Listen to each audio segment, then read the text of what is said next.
Plaza de la Independencia.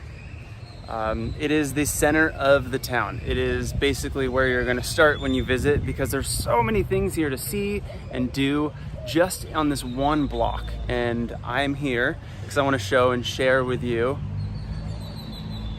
everything that's possible to do just from this square. So, like I said, we're here in Merida, and I'm going to turn it around right here and show you City Hall. This is Palacio Municipal here in Merida.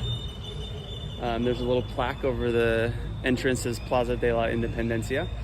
And what makes this really special, besides City Hall, besides where decisions are made and things like that and its beauty, is up top is a clock. The clock, this clock on that tower was the first clock here in Merida. Way back when people didn't have clocks, there was no electricity, things like that. That's the clock that people use as reference and was really important, kind of made this city known. And I was like, oh, that's a bigger city, maybe we should go check it out. And right next to it over here is Olimpo Cultural Center. The Cultural Center is another amazing place to visit when you come to Plaza Grande or Plaza de la Independencia. I may use a couple words for the plaza because it has a few names, so apologize. I'll try and keep you up to date. But over here is Olimpo Cultural Center. It's really cool because it has live performances, it has dance, it has music, it has art, and it also has a planetarium. Pretty crazy. It's cool though because it's very educational. You can come learn about the stars and the galaxies. It's all done in Spanish, so you may not understand everything unless you speak the language, but it's a really cool experience. And like I said, I'm gonna show things out that you guys can do here, because I want to here. As I walk south, I mentioned the plazas.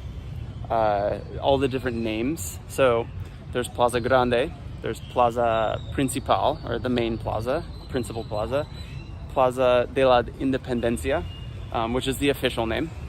And even before that, there was Plaza de la Constitucion, and there was Plaza de Armas. Plaza de Armas comes from the Spanish time when they controlled the city, way back from the mid 1500s to the 1700s, or 1800s actually. Yeah, they called it Plaza de Armas because this is where people would come with their weapons, gather, just in case, there was a threat from outside. And as I come to this corner, I want to show you a little bit more. So over here, this building has just been repurposed into some restaurants, tours, your Dairy Queen.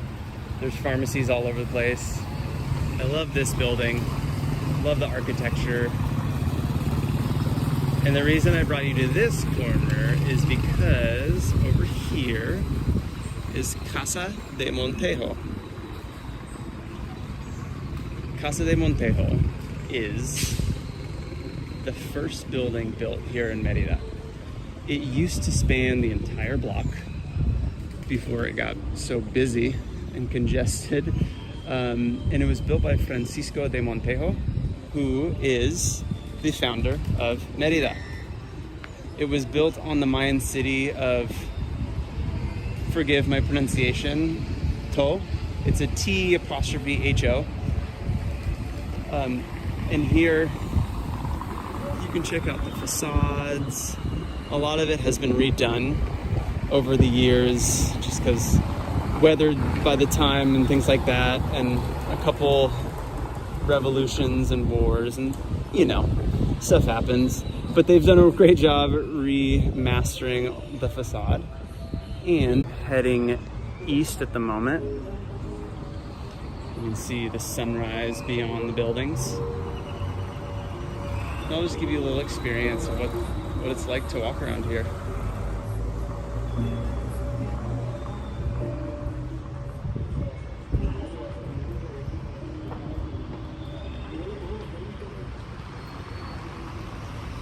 So before we get to the corner, I wanted to talk to you guys a little bit about the park.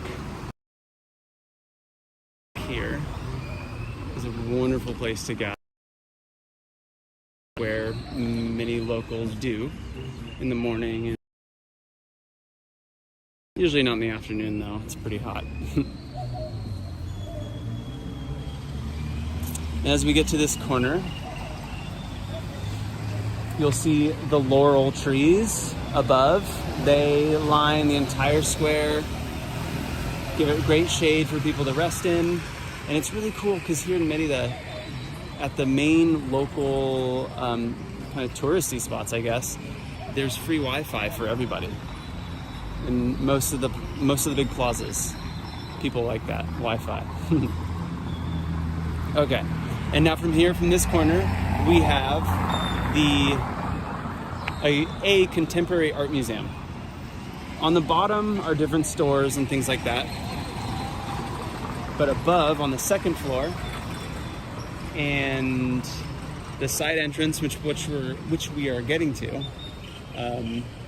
allows you to enter. There's a nice plaza inside. All the contemporary art is upstairs with about 14 rotating exhibits. I believe they rotate every 3 months. There's a few exhibits that are established and are always there, but they really like to highlight the contemporary and the new artwork of Yucatecan local artisans and national Mexican artisans as well. So as we continue, you'll see I have switched the video to the cathedral. This is the oldest cathedral in North, Central, and South America. The oldest. I'm not counting Hispaniola. I know there's one older on an island in the Caribbean. But on the mainland of the Americas, this is the oldest cathedral, dating back to the 16th century. Just a quick, there's the Contemporary Art Museum entrance. It goes all the way through to the next street, and you just take a quick right in there, enter the plaza, and you follow the stairs up to check out the art. So, back to the cathedral. You'll notice it's kind of plain, and that is because over the years back, since this was built under the Spanish rule, and then Mexico gained its independence, and then there were other wars, shifting of power, and things like that. So a lot of the stuff that adorned this cathedral and inside was stolen or moved so it wouldn't get stolen. So it's a pretty plain cathedral. You compare it to the Vatican and you're like, oh, this is weak. This is cheap. But the construction and just the architecture is still beautiful. A lot of this was built with stones from the Mayan temples. Here in this main plaza, you'll see up top the coat of arms. Used to be the Spanish coat of arms, and they changed it because when they gained independence, they didn't want to recognize that as their guiding vision. You can also see over here, there's St. Peter and Paul lining the doors. And again, we're just walking along the outside of the plaza, checking new stuff out, which is pretty cool. Here, you walk under and you get a little shower, just of cleaning fluid. It's not bad for you, just kind of trying to prevent the spread of COVID, which I appreciate. And it's a nice cool break once you get out. I'm starting to sweat already and it's not even 8. And the last stop of this quick little tour is going to be Palacio Gobierno. This is the governor's palace. It is where the governor works. It's where the mayor of the city also works. There's I think the state assembly is also here. Many of the other offices have been moved out to other buildings, their own locations. But this is still a huge attraction for tourists and locals alike because of the murals inside are beautiful. They're giant murals on the walls done by local artists. And people just love checking it out. It gives the history of the Yucatan and Merida. So you can go learn, you can appreciate the beautiful artwork done. And there's also just a quick little thing for people who are looking to get some nice food. Over here, there's a nice restaurant called Picheta. You take 2 staircases up and you get to the you can't even see it now, but there's a patio and it overlooks the whole plaza. It's incredibly beautiful, especially at. So yeah, I'm gonna walk a little bit. And we'll head back to the middle.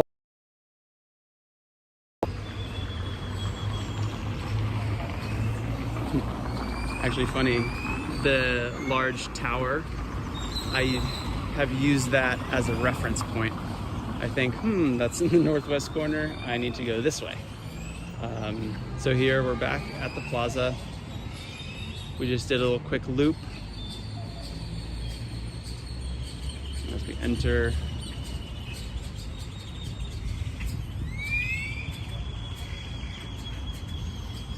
Just let you guys experience morning in Merida.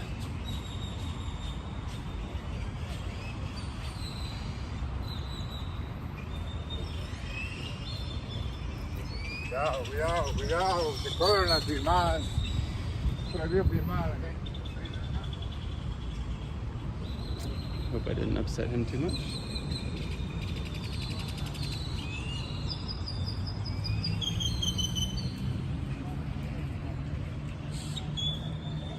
And all of these places that I pointed out today, I look forward to filming more, going inside when they open and giving you more details and information about all that kind of stuff, let you guys experience it.